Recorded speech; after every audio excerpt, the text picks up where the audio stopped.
মায়ের কবরের পাশে বসে অঝরে কাঁদছে শিশুটি। হৃদয় বিদারক এই দৃশ্য কুমিল্লার লালমাই উপজেলার। বছর ৫ আগে শিশুটির মা মারা যান। মায়ের মৃত্যুর পর বাবা দ্বিতীয় বিয়ে করেন। সৎ মায়ের বিরুদ্ধে শিশুটিকে নির্যাতনের অভিযোগ উঠেছে।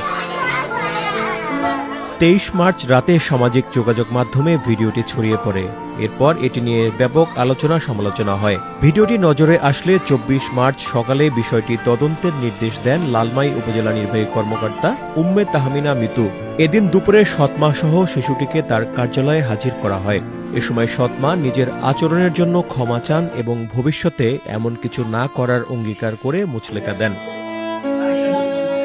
এ সময় লালমাই থানার ভারপ্রাপ্ত কর্মকর্তা, উপজেলা প্রশাসনের বিভিন্ন দপ্তরের কর্মকর্তা, জনপ্রতিনিধি ও স্থানীয় গণ্যমান্য ব্যক্তিরা উপস্থিত ছিলেন। জানতে চাইলে ইও বলেন, শিশুটির সৎমাকে ১ মাসের জন্য সতর্কতামূলক পর্যবেক্ষণে রাখা হয়েছে।